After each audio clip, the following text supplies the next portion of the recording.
푸시킨 동화집, 알렉산드르 푸시킨 지음, S. 코발레프 그림, 이항제 옮김. 살탄 왕과 그의 용감한 아들 급이동 공작, 그리고 아름다운 백조 공주 이야기. 어느 느지막한 저녁 무렵 3명의 아가씨가 창가에 앉아서 시를 짜고 있었어요. 내가 만약 왕비였다면 축복받은 이 모든 세상에 알맞은 풍성한 연회 식사를 준비했을 텐데. 한 아가씨가 말했어요. 내가 만약 왕비였다면 나 혼자서 전 세계를 덮을 만한 천을 짰을 텐데. 그녀의 동생이 말했어요. 내가 만약 왕비였다면 임금님을 위해 용감한 영웅을 낳았을 텐데. 셋째 동생이 이렇게 말했어요. 이때 살그머니 문이 삐걱거리더니 방 안으로 임금님이 들어오는 거예요. 바로 그 나라의 국왕 말이에요. 그들이 이야기하는 도중 내내 그는 담장 뒤에 서 있었어요. 그는 셋째가 한 말이 정말로 마음에 들었어요. 안녕하세요. 아름다운 아가씨. 부디 내 왕비가 되어 주시오. 그리고 9월이 끝날 무렵까지 나에게 훌륭한 영웅을 낳아 주시오. 그리고 불쌍한 언니들은 이제 그만 방에서 나와서 나와 동생의 뒤를 따르시오. 당신들 중 한 사람은 제단사가 될 것이고 다른 사람은 요리사가 될 것이오. 이렇게 말하고 임금님은 밖으로 나갔어요. 그래서 모두들 궁궐로 출발하게 되었답니다. 임금님은 서둘러 바로 그날 저녁 결혼식을 올렸어요. 살탄 왕은 풍성한 연회장에서 젊은 왕비와 함께 앉아 있었어요. 그 다음 정중하고 예절 바른 손님들이 새신랑과 새색시를 위해 상아뼈로 만들어진 침대에 잠자리를 마련해 주었어요. 그리고 그들만 남겨놓고 밖으로 나갔어요. 한편 부엌에서는 요리사가 잔뜩 심통이나 있고 배틀 옆에선 제단사는 엉엉 울고 있었어요. 임금님의 부인이 된 동생이 너무나 부러웠거든요. 젊은 왕비는 지체하지 않고 첫날 밤에 바로 아이를 갖게 되었어요. 그런데 마침 그때 전쟁이 일어났어요. 살탄 왕은 아내와 작별 인사를 하고는 아주 순한 말에 올라타면서 그녀에게 일렀어요. 그를 아끼듯이 그녀 자신도 몸을 소중히 여기라고 말이에요. 저 멀리서 임금님이 오랫동안 용감하게 싸우는 사이에 어느덧 출산 날이 다가왔어요. 하느님은 그들에게 70cm 정도의 아들을 선물했어요. 그리고 왕비는 엄마 독수리가 새끼 독수리를 위험으로부터 보호하듯 그렇게 아기를 정성스럽게 보살폈어요. 그녀는 하루빨리 임금님을 기쁘게 하려고 서둘러 심부름꾼을 통해 편지를 보냈어요. 한편 왕비를 죽이고 싶어하는 제단사와 요리사, 친척 할멈, 바바리하는 심부름꾼을 잡아들이라고 명령했어요. 그리고 그들은 다른 심부름꾼을 보냈어요. 그들이 보낸 편지의 내용은 바로 이런 것이었어요. 밤에 왕비가 아들도 아니고 딸도 아닌, 그렇다고 생쥐나 개구리 새끼도 아닌 도무지 알 수 없는 짐승 새끼를 낳았답니다. 심부름꾼으로부터 이 소식을 전해 들은 임금님은 너무나 화가 난 나머지 어쩔 줄 몰라 하며 그를 목 매달아 처형시키려 했어요. 그러나 다행히도 바로 정신을 가다듬고 심부름꾼에게 다음과 같은 명령을 내렸어요. 법의 심판은 임금인 내가 돌아갈 때까지 미루도록 하여라. 이 편지를 들고 궁궐을 향해 출발한 심부름꾼은 드디어 목적지에 다다르게 되었어요. 그러나 이번에도 제단사와 요리사, 친척 할멈 바바리하는 그를 잡아들이라고 명령했어요. 그리고 심부름꾼에게 잔뜩 술을 먹인 뒤 그의 빈 가방 속에 다른 편지를 집어 넣었답니다. 바로 그날 정신없이 술에 취한 심부름꾼이 전한 임금님의 명령은 이런 것이었어요. 임금님께서 귀족들에게 명하시길 시간을 쓸데없이 지체하지 말고 왕비와 그 짐승 새끼를 비밀리에 아주 깊은 바다에 던져버려라. 어쩔 수가 없었어요. 귀족들은 임금님과 젊은 왕비에 대해 마음 아파하면서 왕비의 침실로 우르르 몰려들었어요. 그리고 왕비와 아들의 잔혹한 운명을 명령한 임금님의 뜻을 전달했어요. 소리내어 편지도 읽어 주었답니다. 곧바로 그들은 왕비와 아들을 둥근 나무통에 집어넣고 송진을 칠한 후 대굴대굴 굴려서 바다로 떠나 보냈어요. 살탄 왕이 그렇게 하라고 명령을 내렸거든요. 푸른 하늘엔 별들이 반짝이고 푸른 바다 위 파도들은 출렁거리네. 하늘길을 따라 먹구름이 드리워지고 나무통은 바닷길을 따라 둥둥 떠가네. 마치 외로운 과부처럼 왕비는 통 속에서 흐느끼며 울고 있었어요. 나무통 속에서 아이는 나날이 아니라 매 시간마다 무럭무럭 자랐답니다. 그런 가운데 하루하루가 지나고 여전히 왕비는 슬픔에 젖어 있었어요. 그러나 아이는 이렇게 파도를 재촉합니다. 파도님, 파도님, 당신은 즐겁게 뛰어놀기를 좋아하는 자유로운 분이신데다 언제나 당신이 원하는 곳으로 향해 철썩거리지요. 그리고 당신은 바다 바위들을 깎기도 하고 바닷가의 흙을 쓸어내리시기도 하며 배를 들어 올리기도 하시죠. 그러나 우리의 영혼만은 삼키지 말아주세요. 제발 우리를 육지로 인도하여 주세요. 이 이야기를 들은 파도는 즉시 나무통을 바닷가에 사뿐히 내려놓아 주고서 조용히 떠나갔어요. 이제 엄마와 아기는 마침내 살 수 있게 되었답니다. 엄마는 육지에 닿았음을 느낄 수 있었어요. 그런데 어떻게 그들을 나무통에서 나올 수 있었을까요? 하느님께서 정말로 그들을 저버리셨을까요? 어떻게 하면 이 안에서 바깥으로 향한 창문을 뚫을 수 있을까?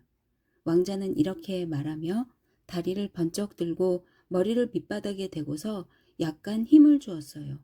그랬더니 놀랍게도 밑바닥 뚜껑이 부서져서 밖으로 나올 수 있게 되었답니다. 이렇게 해서 드디어 엄마와 아들은 자유롭게 되었어요.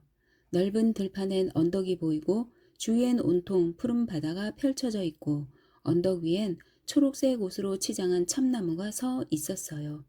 이젠 우리에게 잘 차려진 저녁 식사가 필요한데? 라고 아들은 생각했어요.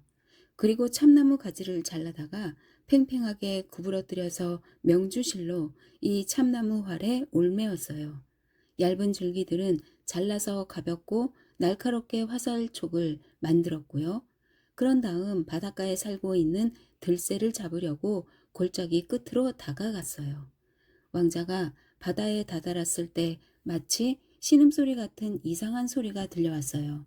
분명히 무언가 바다에서 심상치 않은 일이 일어나고 있음이 분명했어요.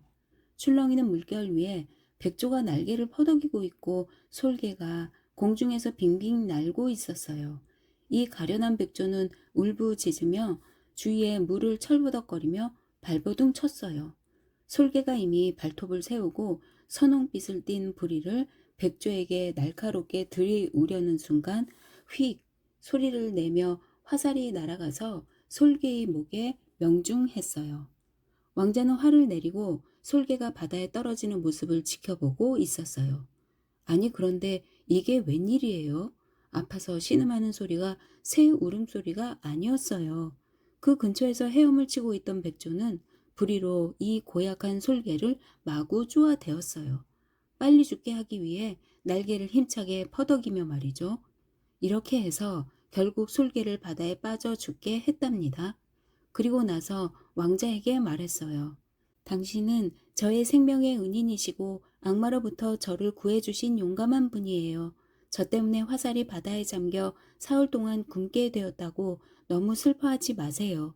물론 슬픈 일이지만 모든 게 다 나쁜 일만은 아니거든요.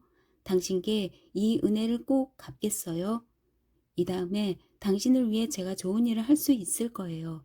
사실 당신은 백조를 구해주신 게 아니라 한 처녀를 살리신 겁니다. 당신이 활을 쏘아 죽인 것도 솔개가 아니었어요. 바로 요술쟁이 마법사였답니다. 저는 앞으로도 결코 당신을 잊지 않겠어요. 어디에 있든지 저를 찾을 수 있을 겁니다. 자, 이제 슬퍼하지 마시고 집으로 돌아가셔서 편안히 잠자리에 드세요. 이렇게 말하고 백조는 날아가 버렸어요. 하루 종일 이렇게 시간을 보내고 왕자와 왕비는 어쩔 수 없이 굶은 채로 잠자리에 들기로 했답니다. 간밤에 꿈을 떨쳐버리면서 왕자가 눈을 떴을 때 눈앞에 펼쳐진 광경을 보고 너무나 놀랐어요. 큰 도시가 보이고 아주 특이한 창살이 꽂혀 있는 담벼락하며 하얀 벽들 너머로 교회 지붕이 반짝반짝 빛나고 있었어요. 성스러운 수도사들도 보이고 말이에요. 왕자는 급히 왕비를 깨웠어요. 와, 도대체 이런 일이 있을 수가? 백조가 아주 흐뭇해하고 있어요. 왕자가 놀라며 말했어요. 엄마와 아들은 도시로 나가 보았어요. 울타리를 넘어서자마자 귀청을 찌를 듯한 교회 종소리가 사방에서 울려 퍼졌어요. 시민들은 그들을 맞이하려고 몰려들었고 교회 합창단은 하나님께 감사 찬양을 드리고 있었어요. 황금 마차를 타고 있던 화려하게 차려입은 귀족들이 왕자와 왕비를 맞이했어요. 모든 이들이 아주 큰 소리로 그들에게 경의를 표했어요. 그리고 나서 왕자에게 공작이 쓰는 관을 씌우고 그를 자신들의 지도자로 선포했어요. 바로 그날 왕자는 수도 한가운데서 왕비의 허락을 받아 공작이 되었고 그때부터 급이동 공작이라고 불리게 되었어요. 바다 위에서 바람은 신이 난 듯 뛰놀며 어서 가라고 배를 재촉하네. 한껏 부풀린 돛으로 파도를 가르며 배는 쏜살같이 나아간다네. 섬 주변을 지나가던 배의 선원들은 깜짝 놀라 몰려들기 시작했어요. 이미 예전부터 보아왔던 섬에 꿈같은 기적이 일어났으니 말이에요. 금으로 씌워진 새로운 도시하며 부두에는 막강한 경비대가 버티고 있었어요. 그때 부두에서 대포를 쏘아대며 배를 정박시키라고 명령했어요. 선원들은 경비대가 있는 쪽으로 다가갔어요. 급이동 공작은 그들을 손님으로 초대했어요. 그는 손님들에게 음식과 술을 베풀고 물었어요. 여러분들은 무엇을 팔고 다니십니까? 그리고 이제 어디로 가십니까? 선원들은 대답했어요. 저희는 흙담비 모피와 흙빛, 여우털을 팔면서 전 세계를 온통 돌아다녔습니다. 그런데 이제는 돌아갈 때가 다 돼서 곧장 동방으로 떠나야 됩니다. 부얀이라 불리는 섬 근처에 위치한 영광스러운 살탄 왕국으로 말이죠. 이때 공작은 그들에게 이렇게 말했어요. 그렇다면 여러분, 바다와 대양을 건너 살탄 왕국으로 가는 여행길이 무사하길 바라오. 그리고 살탄 왕에게 나의 경의를 표하여 주시오. 손님들은 여행길에 올랐고 바닷가에서 급이동 공작은 멀어져 가는 손님들을 아쉬워하며 전송했어요. 철렁이는 물 위에서 하얀 백조가 헤엄치고 있는 것이 보였어요. 안녕하세요. 나의 아름다운 공장님. 그런데 왜 잔뜩 찌푸린 날처럼 그런 얼굴을 하고 있죠? 무엇 때문에 그렇게 슬퍼하세요? 공작은 슬픔에 잠긴 채 이렇게 대답하는 거예요. 아, 고독과 그리움이 나를 삼키는구나. 결국 이렇게 한 젊은이를 굴복시키고 마는군. 정말로 아버지가 너무나 보고 싶구나. 슬퍼하는 이유가 바로 그것 때문이었군요. 정말로 바다로 나간 배를 따라잡고 싶으세요? 그렇다면 공장님은 모기가 되세요. 백조는 공작에게 이렇게 말하고 자신의 날개를 퍼덕거렸어요. 요란스럽게 소리를 내며 물을 첨벙거리면서 공작이 머리부터 발끝까지 온통 다 젖을 때까지 물을 뿌려대는 거예요. 그러자 공작이 갑자기 깨알 만한 크기로 작아졌지 뭐예요. 모기가 된 공작은 윙윙거리며 날아오르더니 금세 바다로 나아갔던 배를 따라잡았어요. 그리고 사뿐히 배로 내려가서는 갈라진 틈새에 앉았어요. 바람은 즐겁게 속삭이고 배도 유쾌하게 미끄러지듯 나아갔어요. 부얀섬을 지나 영광스러운 살탄 왕국으로 말이에요. 그리고 그렇게도 바라고 바라던 나라가 저 멀리서 보이기 시작했어요. 드디어 손님들이 바닷가에 다다랐을 때 살탄 왕은 그들을 손님으로 초대했어요. 그들의 뒤를 따라 우리의 용감한 이도 궁궐로 날아갔답니다. 왕궁 안에는 온몸이 온통 금빛으로 빛나는 살탄 왕이 왕관을 쓰고 옥좌에 앉아 있었어요. 잔뜩 근심스런 얼굴을 하고 말이에요. 이때 재단사와 요리사, 친척 할멈 바바리하는 임금님 옆에 앉아서 그를 힐끗힐끗 쳐다보고 있었어요. 살탄 왕은 손님들을 맞자 맞은편에 앉히고 이렇게 물었어요. 그래, 자네들은 얼마나 오랫동안 여행하고 왔는가?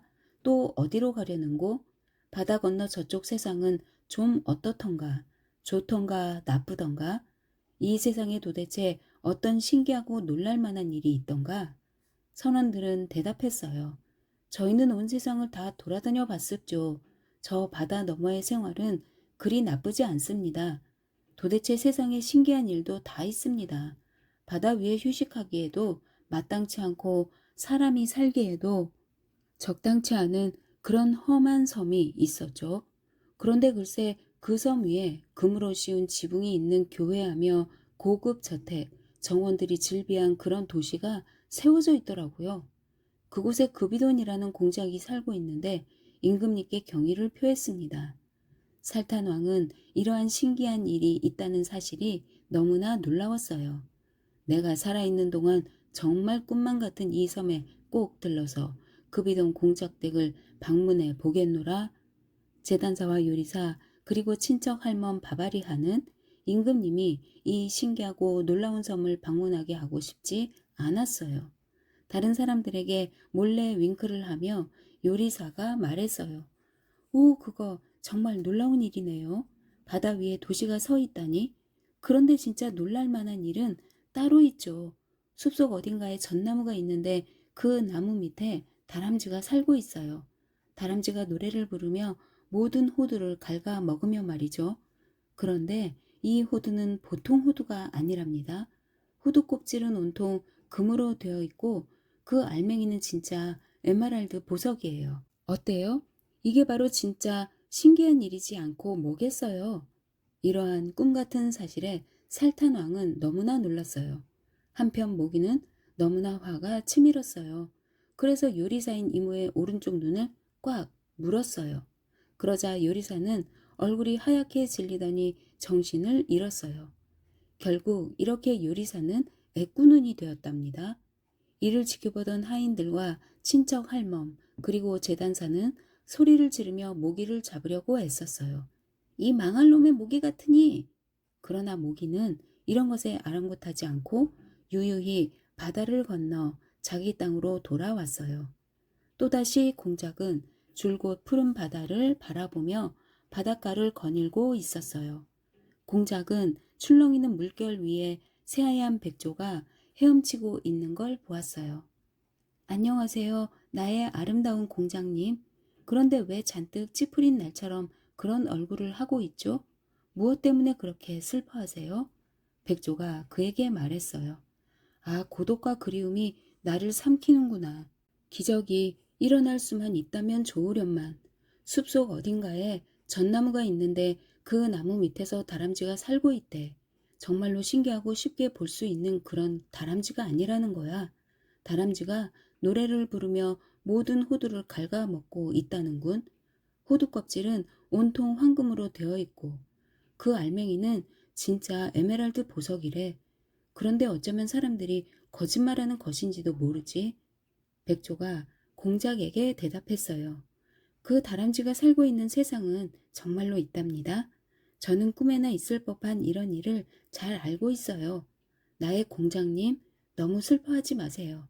제가 친구로서 당신을 도와줄 수 있게 된 것이 너무나 기뻐요.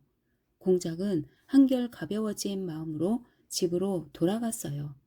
넓은 마당에 들어서자마자 아니 이게 웬일이에요? 모든 사람들이 보는 가운데 큰 전나무 밑에서 다람쥐가 금 호두를 갉고 있지 않겠어요? 에메랄드도 꺼내면서 말이에요. 그리고 착하고 정직한 시민들이 보는 앞에서 껍질을 모아서는 정원이랑 채소밭에 한 알음씩 놓아두는 거예요. 휘파람을 불며 노래를 부르면서 말이죠. 너무나 기쁜 나머지 급이던 공작은 이렇게 말했어요. 정말로 감사합니다. 저에게 이러한 축복을 내려주신 것처럼 백조에게도 기쁨을 내려주세요. 그 후 공작은 다람쥐를 위해 수정으로 지은 집을 만들어 주었어요. 또 다람쥐를 지키기 위해 보초병도 세우고 말이죠. 게다가 서기를 시켜서 호도를 정확히 세도록 했어요. 이렇게 해서 공작은 큰 부를 얻을 수 있었고 다람쥐는 명예를 얻을 수 있게 되었어요. 바다 위의 바람은 신이 난 듯 뛰놀며 어서 가라고 배를 재촉하네. 한껏 부풀린 돛으로 파도를 가르며 배는 쏜살같이 나아간다네. 가파른 섬, 커다란 도시를 지나서. 그 순간 부두에서 대포를 쏘아대며 배를 정박시키라고 명령했어요. 선원들은 경비대가 있는 쪽으로 다가갔어요. 급이동 공작은 그들을 손님으로 초대했어요. 그는 손님들에게 음식과 술을 베풀고 물었어요. 여러분들은 무엇을 팔고 다니십니까? 그리고 이제 어디로 가십니까? 선원들은 대답했어요. 우리는 온 세계를 돌아다니면서 돈 지방에 종마들을 팔고 다녔었죠. 그러나 이제는 돌아갈 때가 다 돼서 서둘러야 됩니다. 부얀섬을 지나 영광스러운 살탄 왕국으로 가려면 앞으로 갈 길이 멀거든요. 그때 공작이 그들에게 말했어요. 그렇다면 여러분, 바다와 대양을 건너 살탄 왕국으로 가는 여행길이 무사하길 바라오. 그리고 살탄 왕에게 나의 경의를 표하여 주시오. 손님들은 공작에게 인사를 하고서 길을 떠났어요. 공작이 바다로 나가보니 이미 그곳엔 백조가 파도를 타며 헤엄치고 있었어요. 공작이 말했어요. 나의 영혼이 진정으로 원하는구나. 이렇게 나의 마음이 갈피를 못 잡으니 말이야. 이번에도 백조는 눈 깜짝할 사이에 흠뻑 젖을 때까지 그에게 물을 뿌려댔어요. 그 순간 공작은 말벌로 변해 바다와 하늘 사이를 날아다니다 배 위에 갈라진 틈새에 앉았어요. 바람은 즐겁게 속삭이고 배도 유쾌하게 미끄러지듯 나아갔어요. 부얀섬을 지나 영광스러운 살탄 왕국으로 말이에요. 그리고 그렇게도 바라고 바라던 나라가 저 멀리서 보이기 시작했어요. 드디어 손님들이 바닷가에 다다랐을 때 살탄 왕은 그들을 손님으로 초대했어요. 그들의 뒤를 따라 우리의 용감한 이도 궁궐로 날아갔답니다. 왕궁 안에는 온몸이 온통 금빛으로 빛나는 살탄 왕이 왕관을 쓰고 옥좌에 앉아 있었어요. 잔뜩 근심스런 얼굴을 하고 말이에요. 이때 제단사와 친척 할멈 바바리아, 애꾸눈의 요리사는 임금님 옆에 앉아서 아주 고약스럽고 심술궂은 두꺼비처럼 힐끗힐끗 쳐다보고 있었어요. 살탄 왕은 손님들을 맞은편 탁자에 앉히고 이렇게 물었어요. 그래, 자네들은 얼마나 오랫동안 여행하였는가? 또 어디로 가려고 하는지? 바다 저쪽 건너 세상은 좀 어떻던가? 좋던가 나쁘던가? 이 세상에 도대체 어떤 신기하고 놀랄 만한 일이 있던가? 선원들은 대답했어요. 저희는 온 세상을 다 돌아다녀 봤습죠. 저 바다 건너의 생활은 그리 나쁘지 않습니다. 도대체 세상에 어떤 신기한 일도 다 있습니다. 바다 위에 한 섬이 있는데 그 섬 위에 금으로 씌운 지붕이 있는 교회하며 고급 저택, 정원들이 즐비한 그런 도시가 세워져 있지 않겠어요? 또 궁궐 앞에는 전나무가 자라고 있는데 그 전나무 밑에 수정으로 지어진 집이 있어요. 거기에 사람들에게 길들여져 있는 다람쥐가 살고 있었죠. 얼마나 재미있던지. 다람쥐가 글쎄 노래도 부르면서 호두를 온통 갉아먹고 있는데 그 호두가 말입죠. 보통 호두가 아닙니다. 껍질이 모두 금으로 되어 있고 그 속에 있는 알맹이는 진짜 에메랄드였어요. 하인들이 다람쥐를 얼마나 소중히 여기던지 정말 온갖 시중을 다 들더라고요. 글쎄 군인들도 다람쥐에게 경배를 하더라고요. 또 호두 껍질로 동전을 만들어서 세상에 퍼뜨리고 있습니다. 아가씨들이 에메랄드를 아낌없이 뿌리고 다니고 곳간에도 많이 쌓여 있었죠. 정말 이 섬에 사는 사람들은 하나같이 부자랍니다. 초가집은 찾아볼 수도 없고 여기저기 대골 같은 집들 뿐이었어요. 이 도시에 급이돈이라는 공작이 살고 있는데 임금님께 경의를 표했습니다. 살탄 왕은 꿈같이 신기한 사실에 너무나 놀랐어요. 내가 살아있는 동안 정말 꿈만 같은 이 섬에 꼭 들러서 그 급이동 공작댁을 방문해 보겠노라. 제단사와 요리사 그리고 친척 할멈 바바리아는 이번에도 임금님이 신기한 섬을 방문하게 하고 싶지 않았어요. 비웃듯이 미소를 지으며 제단사는 조용히 임금님에게 말했어요. 도대체 뭐가 놀랍다는 거죠? 자 보세요.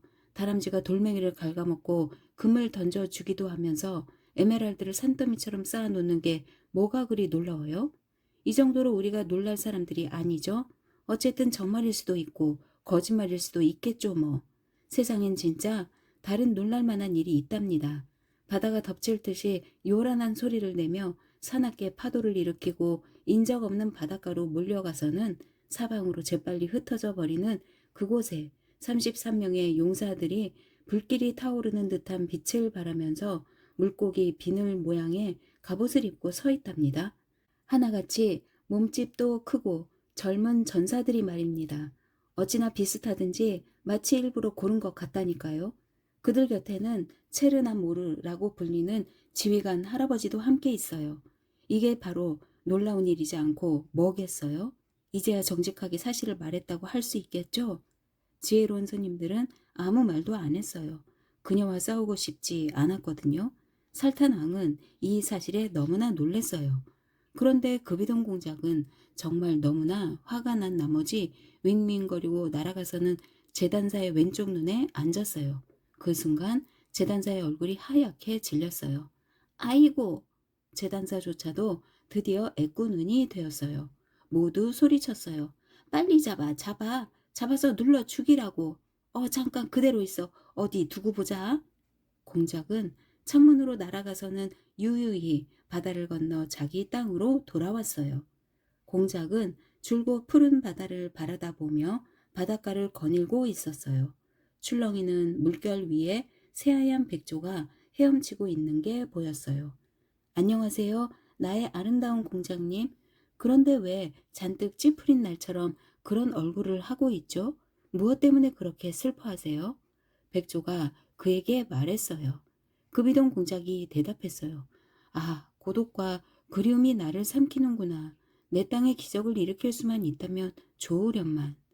이번에 어떤 기적을 원하시는데요? 어딘가에 바다가 덮칠 듯이 요란한 소리를 내며 사납게 파도를 일으키고 인적 없는 해변으로 몰려가서는 사방으로 재빨리 흩어져 버리는 그곳에 33명의 용사들이 불길이 타오르는 듯한 빛을 발하면서 물고기 비닐 모양의 갑옷을 입고 서 있대. 일부러 고른 것처럼 하나같이 몸집도 크고 젊고 용감한 전사들이 말야. 그들과 함께 체르나 모르라는 지휘관 할아버지도 있다는군. 백조는 공작에게 대답했어요. 오호라, 바로 그 점이 당신을 괴롭게 만들었군요. 너무 괴로워 말아요, 나의 공작님. 이 기적을 저는 잘 알고 있거든요. 사실 이 해병 용사들은 저와 피를 나눈 형제들이랍니다. 이제 슬퍼 마시고 어서 돌아가셔서 우리 형제들을 손님으로 맞을 준비나 하세요.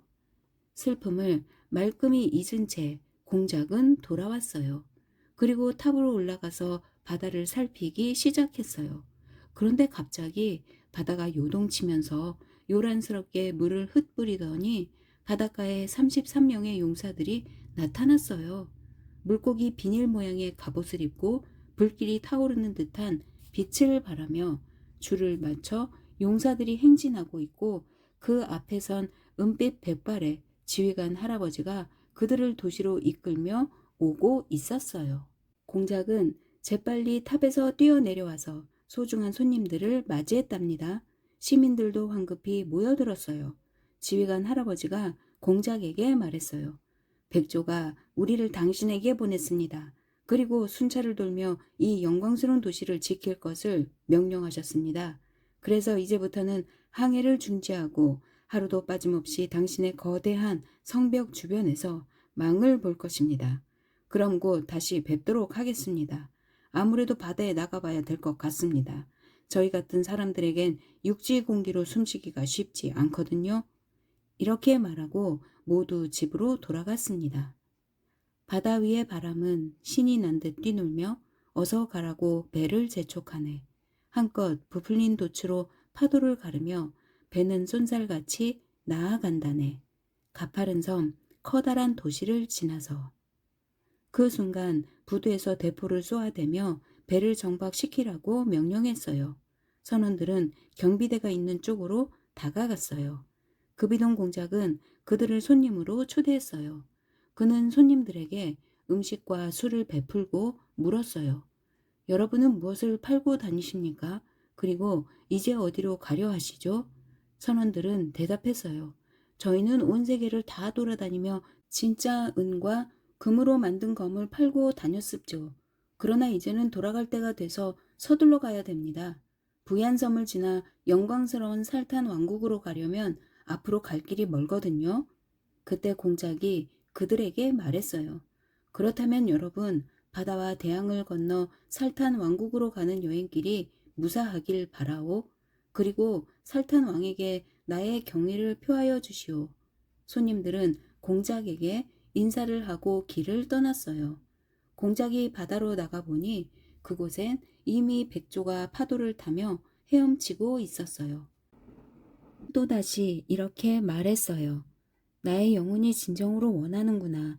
이렇게 나의 마음이 갈피를 못 잡으니 말야.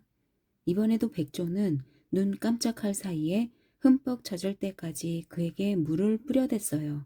그 순간 공작은 아주 조그마한 호박벌로 변했어요. 그리고는 윙윙거리며 날아올라 바다로 나간 배를 쉽게 따라 잡았어요. 그리고 사뿐히 배의 꼬리 부분 쪽으로 내려가서 갈라진 틈새에 들어가 숨었어요. 바람은 즐겁게 속삭이고 배도 유쾌하게 미끄러지듯 나아갔어요. 부얀섬을 지나 영광스러운 살탄 왕국으로 말이에요. 그리고 그렇게도 바라고 바라던 나라가 저 멀리서 보이기 시작했어요. 드디어 손님들이 바닷가에 다다랐을 때 살탄 왕은 그들을 손님으로 초대했어요. 그들의 뒤를 따라 우리의 용감한 이도 궁궐 안으로 날아갔답니다. 왕궁 안에는 온몸이 온통 금빛으로 빛나는 살탄 왕이 왕관을 쓰고 옥좌에 앉아있는 모습이 보였어요. 잔뜩 근심스런 얼굴을 하고 말이에요. 이때도 제단사와 친척 할멈 바바리하, 외꾸눈의 요리사는 임금님의 곁에 앉아 있었어요. 세 명이 모두 합쳐도 네 개의 눈으로밖에 볼 수 없었답니다. 살탄 왕은 손님들을 맞은편 탁자에 앉히고 물었어요. 그래, 자네들은 얼마나 오랫동안 여행하여 왔는가? 또 어디로 가려 하지? 바다 건너 저쪽 세상은 좀 어떻던가? 좋던가 나쁘던가? 이 세상에 도대체 어떤 신기하고 놀랄만한 일이 있던가? 선원들은 대답했어요. 저희는 온 세상을 다 돌아다녀 봤었죠. 저 바다 너머의 생활은 그리 나쁘지 않습니다. 세상에 별 신기한 일이 다 있습니다. 바다 위에 한 섬이 있는데 그 섬 위에 도시가 세워져 있었죠. 그곳에선 매일 놀라운 일들이 일어난답니다. 바다가 덮칠 듯이 요란한 소리를 내며 사납게 파도를 일으키고 인적 없는 해변으로 몰려가서는 사방으로 재빨리 흩어져 버리는 그곳에 33명의 용사들이 불길이 타는 듯한 빛을 발하면서 물고기 비닐 모양의 갑옷을 입고 서 있답니다. 마치 일부러 고른 것처럼 하나같이 몸집도 크고 젊은 전사들이 말입니다. 늙은 지휘관 할아버지 체르나 모르는 이제 항해를 중지하고 그 섬을 지키기 위해 전사들을 2명씩 짝을 짓게 하여 섬 주변을 순찰하게 하고 있죠. 그 섬의 경비병들은 더할 나위 없이 믿음직스럽고 더할 나위 없이 용감하고 더할 나위 없이 부지런하답니다. 그곳에 급이동 공작이라는 분이 계십니다. 그분께서 임금님께 경의를 표했습니다. 살탄 왕은 이러한 사실에 너무나 놀라웠어요. 내가 살아있는 동안 정말 꿈만 같은 이 섬에 꼭 들러서 급이던 공작댁을 방문해 보겠노라. 이번엔 요리사와 제단사는 아무 말도 하지 않았어요. 그러나 바바리아는 비웃으며 말했어요. 도대체 어느 누가 이 정도로 우리를 놀라게 할 수 있겠나? 사람들이 항해를 중단하고 주변을 순찰한다. 뭐 정말일 수도 있고 거짓말일 수도 있겠지.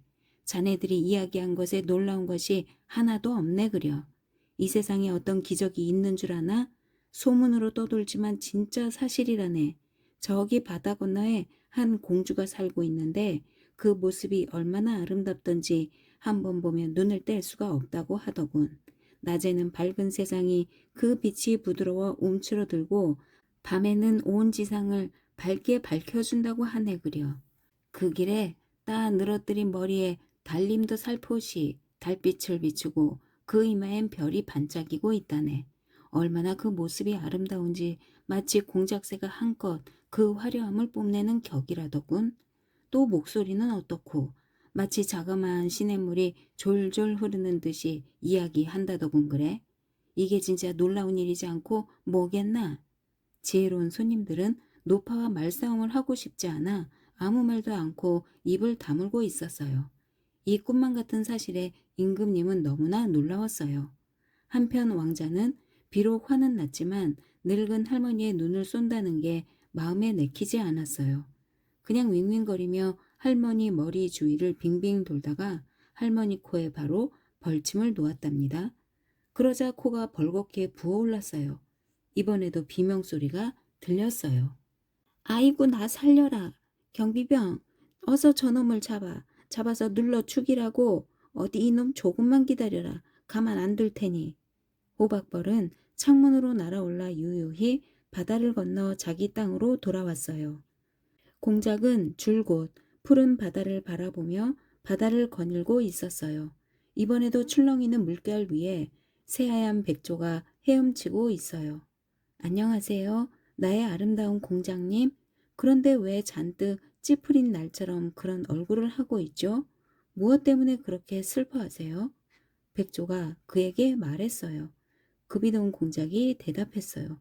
아, 고독과 그리움이 나를 삼키는구나. 사람들은 때가 되면 결혼을 하는데 나는 아직 결혼도 하지 않고 이렇게 혼자잖아. 왕자님은 마음에 두고 계신 분이 있으세요?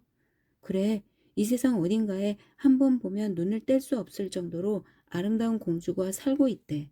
낮에는 밝은 세상이 그 빛이 부끄러워 움츠려 들고 밤에는 온 지상을 밝게 밝혀주는 그런 여자가 말이야. 그 길겠다 늘어뜨린 머리에 달림도 달빛을 살포시 비추고 그 이마엔 별이 반짝이고 있다더군. 얼마나 그 모습이 아름다운지 마치 공작새가 한껏 그 화려함을 뽐내는 격이라고 해. 또 목소리는 마치 자그마한 시냇물이 졸졸 흐르는 듯이 들린대. 그런데 이 모든 것이 사실일까? 공작은 사실이 아닐까봐 두려워하며 대답을 기다렸어요. 하얀 백조는 잠시 골똘히 생각하고 나서 이렇게 말했어요. 그럼요. 그러한 아가씨가 있답니다. 그런데 아내는 손에 꼈다 뺐다 하는 벙어리 장갑이 아니랍니다. 허리춤에 항상 채우고 다니지도 못하고 말이에요. 충고를 하나 해드릴 테니 들어보세요. 이 모든 것에 대해 요모조모 잘 생각해 보세요. 나중에 후회하지 않도록 말이죠. 공작은 백조 앞에서 하느님께 맹세했어요. 그는 이미 이 모든 것에 대해서 요모조모 깊이 생각해 보았어요. 진정 그 아름다운 공주를 찾을 수만 있다면 이 세상 끝이라도 걸어갈 준비가 되어 있다고 말이죠. 이 말을 들은 백조는 깊은 한숨을 내쉬며 말했어요. 왜 멀리서 찾으시려고 하세요? 당신의 운명은 아주 가까이에 있는데 말이에요. 실은 제가 당신이 찾는 바로 그 공주랍니다. 그 순간 백조는 날개를 퍼덕거리며 파도 위를 날아오르더니 공중에서 바닷가 둘레의 풀밭에 내려앉았어요. 그리고 나서 날갯짓을 하니까 공주로 변했습니다. 공작은 공주를 가슴에 꼭 껴안았어요. 그리고 그녀를 서둘러 사랑하는 어머니에게 데리고 갔어요. 공작은 어머니에게 간청했어요. 어마마마, 제가 제 아내 될 사람을 데려왔습니다. 어머니께는 아주 착한 딸이 생긴 셈이고요. 어머니의 허락과 축복을 부탁드립니다. 저희가 어머니의 조언과 사랑 안에서 살아갈 수 있도록 저희를 축복하여 주십시오. 왕비는 사랑하는 자녀의 머리 위에 성모 마리아상을 들고 눈물을 흘리면서 말했어요. 얘들아, 하나님께서 너희를 항상 보살펴 주실 거다. 그리고 공작은 서둘러 바로 공주와 결혼식을 올렸답니다. 그리고 함께 행복하게 살면서 아기가 태어나기를 기다리고 있었어요. 바다 위에 바람은 신이 난 듯 뛰놀며 어서 가라고 배를 재촉하네. 한껏 부풀린 돛으로 파도를 가르며 배는 쏜살같이 나아간다네. 가파른 섬 커다란 도시를 지나서 그 순간 부두에서 대포를 쏘아대며 배를 정박시키라고 명령했어요. 선원들은 경비대가 있는 쪽으로 다가갔어요. 급이동 공작은 그들을 손님으로 초대했어요. 그는 손님들에게 음식과 술을 베풀고 물었어요. 여러분들은 무엇을 팔고 다니십니까? 그리고 이제 어디로 가려 하시죠? 선원들은 대답했어요. 저희는 온 세계를 다 돌아다니며 이것저것 닥치는 대로 여러 물건을 팔고 다녔었죠. 동쪽에 있는 고향으로 가려면 앞으로도 갈 길이 멉니다. 부얀섬을 지나 영광스러운 살탄 왕국으로 가려면 말이죠. 그때 공작은 그들에게 말했어요. 그렇다면 여러분, 바다와 대양을 건너 살탄 왕국으로 가는 여행길이 무사하길 바라오. 그리고 임금님이 우리 섬에 꼭 들르겠다고 한 약속을 기억해 주세요. 아직까지도 방문하지 않으셨거든요. 그리고 임금님께 나의 경의를 표하여 주시오. 손님들은 길을 떠났고 급이돈 공작은 이번만큼은 집에 남아서 아내와 함께 있었답니다. 바람은 즐겁게 속삭이고 배도 유쾌하게 미끄러지듯 나아갔어요. 부얀섬을 지나 영광스러운 살탄 왕국으로 말이에요. 그리고 이미 우리가 알고 있는 나라가 저 멀리서 보이기 시작했어요. 마침내 손님들이 바닷가에 다다랐을 때 살탄왕이 그들을 손님으로 초대했어요. 왕궁 안에는 온몸이 온통 금빛으로 빛나는 살탄왕이 왕관을 쓰고 옥자에 앉아있는 모습이 보였어요. 잔뜩 근심스런 얼굴을 하고 말이에요. 이때 제단사와 요리사, 친척 할멈 바바리하는 임금님의 곁에 앉아 있었어요. 세 명이 모두 합쳐도 네 개의 눈으로밖에 볼 수 없었답니다. 살탄 왕은 손님들을 맞은편 탁자에 앉히고 물었어요. 그래, 자네들은 얼마나 오랫동안 여행하였는고? 또 어디로 가려고 하는고? 바다 건너 저쪽은 좀 어떻던가? 좋던가 나쁘던가? 이 세상에 도대체 어떤 신기하고 놀랄 만한 일이 있던가? 선원들은 대답했어요. 예, 저희는 온 세상을 다 돌아다녀 봤습니다. 저 바다 너머의 생활은 그리 나쁘지 않더라고요. 도대체 세상에 어떤 신기하고 놀랄 만한 일이 있는가 하면요. 바다 위에 섬이 하나 있는데 그 섬 위에 금으로 씌운 지붕이 있는 교회하며 고급 저택, 정원들이 즐비한 그런 도시가 있어요. 또 궁궐 앞에는 전나무가 자라고 있는데 그 전나무 밑에 수정으로 지어진 집이 있어요. 거기에 사람들에게 길들여져 있는 다람쥐가 살고 있었죠. 얼마나 신기하던지. 다람쥐가 글쎄 노래도 부르면서 호두를 온통 갉아먹고 있는데 그 호두가 말입죠. 보통 호두가 아니랍니다. 껍질이 모두 황금으로 되어 있고 그 속에 있는 알맹이는 진짜 에메랄드거든요. 다람쥐를 항상 쓰다듬으면서 아주 소중히 여기더라고요. 그곳엔 또 놀라운 다른 사실이 있습니다. 바다가 덮칠 듯이 요란한 소리를 내며 사납게 파도를 일으키고 인적 없는 해변으로 몰려가서는 사방으로 재빨리 흩어져 버리는 그곳에 33명의 용사들이 불길이 타오르는 듯한 빛을 발하면서 물고기 비닐 모양의 갑옷을 입고 서 있답니다. 마치 일부러 고른 것처럼 하나같이 몸집도 크고 젊은 전사들이 말입니다. 늙은 할아버지 체르나 모르가 그들을 지휘하고 있죠. 그 섬의 경비병들은 더할 나위 없이 믿음직스럽고 더할 나위 없이 용감하고 더할 나위 없이 부지런하답니다. 또 있습니다요. 공작에게 부인이 있는데 그 모습이 너무나 아름다워 눈을 뗄 수가 없을 정도랍니다. 낮에는 밝은 세상이 그 빛이 부끄러워 움츠러들고 밤에는 온 지상을 밝게 밝혀주고 말이에요. 그 길게 따 늘어뜨린 머리에 달림도 달빛을 살포시 비추고 그 이마엔 별이 반짝이고 있었어요. 바로 이 도시를 급이동 공작이 다스리고 있습니다. 모든 시민들이 그를 아주 존경하고 있습니다. 그리고 공작이 임금님께 경의를 표했습니다. 그런데 임금님께서 그 섬을 방문하시겠다고 약속하시곤 아직도 오시지 않았다고 약간 불평을 했습니다. 이 말을 듣고 임금님은 즉시 함대를 출발시킬 준비를 하라고 명령했어요. 그러나 제단사와 요리사, 친척 할멈 바바리하는 임금님이 이 꿈 같은 섬을 방문한다는 것이 아주 못마땅했어요.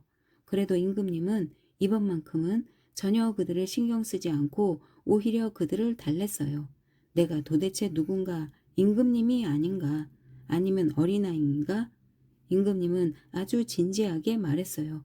오늘 당장 떠나겠노라 하고 말하며 발을 쾅 하고 굴렀어요.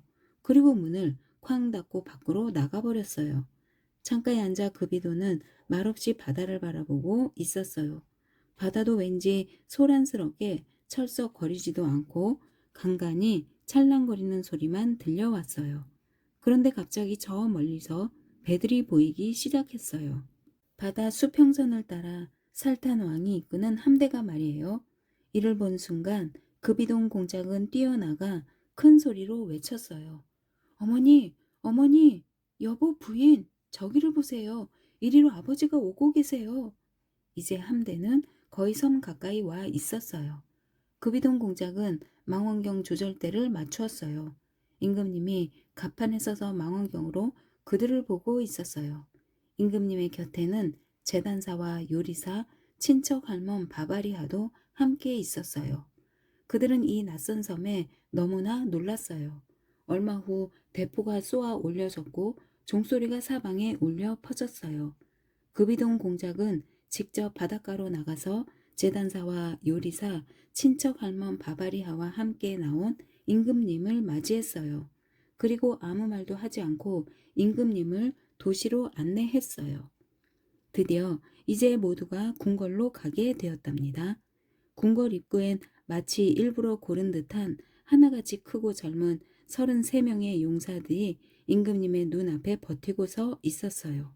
그들 옆에는 체르나모르 할아버지 지휘관도 있었어요. 임금님이 넓은 마당으로 발을 내디드니 그곳엔 큰 전나무 밑에서 노래를 부르며 황금 호두를 갉아먹고 에메랄드를 꺼내서 자루에 담고 있는 다람쥐가 있지 않겠어요? 또 그 넓은 마당에 금 호두 껍질이 잔뜩 널려 있고 말이에요. 그러고 나서 손님들은 얼른 공작 부인을 보았어요. 도대체 이렇게 놀라울 수가? 그 길게 따 늘어뜨린 머리에 달림도 달빛을 살포시 비추고 그 이마엔 별이 반짝이고 있었어요.